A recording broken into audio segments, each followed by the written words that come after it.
All right. So now that we've seen the things that sort of determine the aggregate demand curve's downward slope, let's sort of compare and contrast aggregate demand. Let's compare and contrast it with demand for a single good or service. So when we're deriving the aggregate demand curve, we're looking at total planned expenditures on all goods and services in the entire economic system. Whereas when we're talking about a demand curve for a single good or service, we're only looking at that single good or service, one particular market. Okay, so that's really the main difference. Not too difficult to grasp, I hope.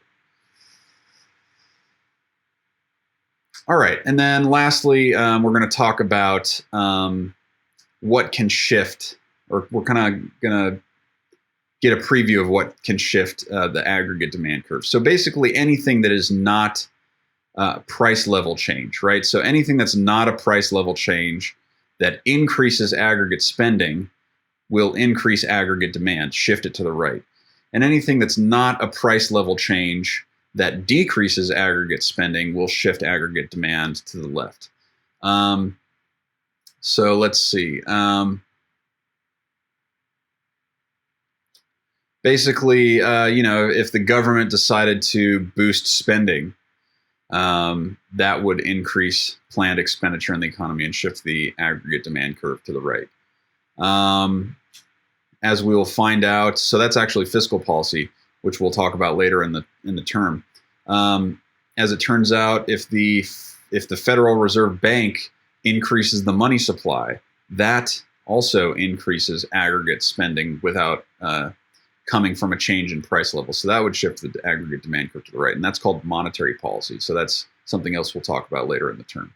But basically, anything that changes aggregate spending that is not a price level change will shift aggregate demand. If it's a price level change, then there's no shift. It's just a movement along the aggregate demand curve. So this is very similar to what we talked about in Chapter 3, the differences between shifts in demand and a movement along a demand curve. It's basically the same thing.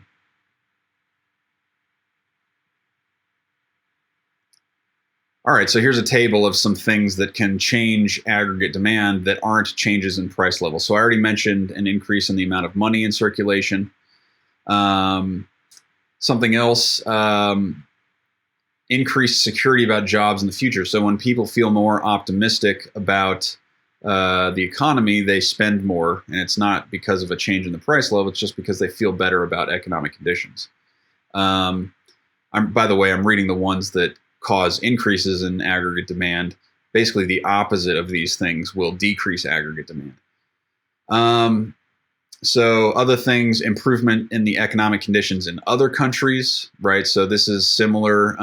It helps boost net exports, because if people feel good about their own economies in other parts of the world, then they'll buy more exports from us. If there's a reduction in real interest rates, so not nominal interest rates, but real interest rates, which changes in real interest rates aren't related to price level changes.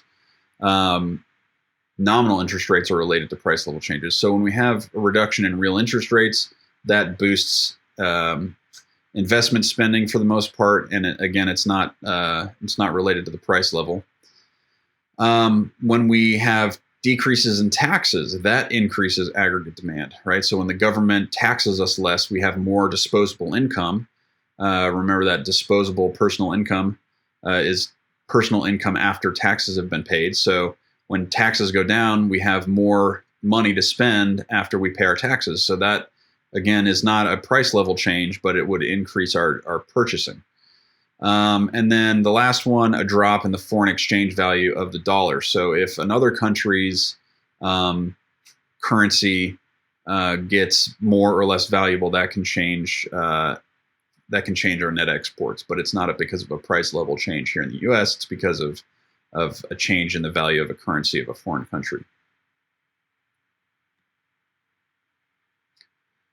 Okay, so we'll wrap up this section with a behavioral example. Does the sentiment of consumers generate aggregate demand shifts? So this is something that you might hear on the news a lot. Consumer sentiment has gone up or gone down. and media outlets report something called the Index of Consumer Sentiment. And it's based on the University of Michigan's Survey Research Center's reports on how people feel about the economy. So they do this survey and kind of gauge how people feel about the economy. There was a recent study that found that the index reveals information about consumers' attitudes that aren't available from other sources, but it's not useful as an indicator of behavioral changes that have effects on aggregate demand, as it turns out. So it has been used for a long time as sort of a gauge of potential changes in economic activity, but as it turns out, it's not that great of a gauge. Doesn't have a lot of predictive power.